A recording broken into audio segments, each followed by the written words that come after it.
Following major breaking news, Governor Greg Abbott authorizing the Texas National Guard and Texas Department of Public Safety to return illegal aliens to the border comes just one day after Governor Abbott said all options are on the table following calls from officials in South Texas to declare an invasion at the southern border. Here to react, Judge Richard Cortez, a Democrat serving in Hidalgo County, Texas. Judge, it is fantastic to have you back here, sir. It's good to see you.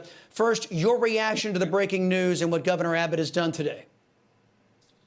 Well, I think it's good news for those counties in the area that they're talking about, because these are small counties that need a lot of resources and they're struggling with a situation that they hadn't experienced before. So I think it's a good thing. Judge, when you and I last spoke, you revealed that neither Joe Biden nor his administration had responded to your calls for help. Has that changed? No, it hasn't. Unfortunately, there's been absolutely no response from the White House. Wow. Well, then there's a follow-up question. Now, since you reached out to the Biden regime and they've not reached back to you, has the Republican Party, either in Texas or on the national level, have they reached out to you to offer their support and their help? No, not directly, other than what Governor Abbott is doing on his own efforts. Everything else has been status quo. Yeah, I got to be honest with you, Judge. Whenever I've had, including Texas Republicans, but a lot of Republicans, I've said, you know, if the Democrat Party is going to ignore Democrats, their own party on the southern border, their pain and their suffering, shouldn't at least Republicans go down there and show their support? And they all claim, sure we should. Yeah, we're going to go down there. But you're telling me right now that the Republicans haven't reached out to you either. Is that what I'm hearing? That's correct, Chris. Look, Chris, I've been involved with this cross-border trade and border issues for many, many years. As past president of the Border Trade Alliance, vice president of the Texas Border Coalition, all trade organizations. And we've had this problem way back since 1986 when President Reagan was here. And the situation hasn't changed because the laws haven't changed. We cannot address the problems that we have, and we have serious problems in the border. I want everybody to know that we do have serious problems on the border. We cannot solve them by enforcement policy only. We need the president to provide leadership, to join Congress, to change the antiquated piece legislature laws that are not helping us. And I'm very frustrated because it's very obvious to many of us, including the business community, law enforcement here. This morning, I spoke to the Border Patrol. Yesterday, I spoke to Customs. I wanted to get clear, updated information because I knew I was going to make this interview with you.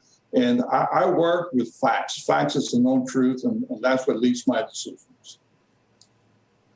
Well, I got to say, Judge, that's a point that doesn't get brought up enough that you just brought up. In the absence of enforcement that Mr. Biden is providing, there's also the fact that this country is burdened by an immigration system that was in operation back in the 1940s and 50s. It's completely antiquated. It's completely incapable of satisfying our modern needs.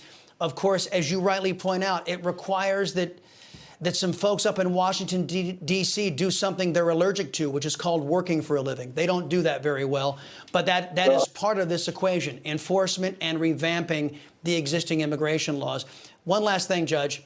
Henry Cuellar has been sounding the alarm to the Democrat Party, warning that their abandonment of the Constitution, their abandonment of the rule of law and prosperity that has been our American experience is going to harm the Democrat Party long term. Do you share Congressman Cuellar's concerns? I do.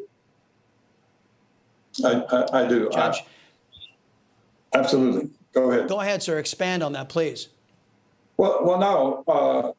We have problems to solve, and when our leadership doesn't provide the leadership to solve our problems, then only bad things are going to happen. And we've been asking President Biden and his administration to help us solve this problem. It's as complicated as they are, as onerous as they are. He took this job. He needs to do it. Judge Richard Cortez, sir, thank you very much for your time. And praise God, some political party in this country, either the Republicans or Democrats, get you the help you need down there. We really appreciate the time. Folks, just one final note before we move on. Yes, sir. Thank you. Folks, one final note before we move on. I've just got to tell you, The suffering is real. What the United Nations is seeing down there at the U.S.-Mexico border is real. The death, the destruction, the entire destruction of the infrastructure down there in communities along the Texas border. And I am flabbergasted that neither political party in this country gives a damn. We the people should.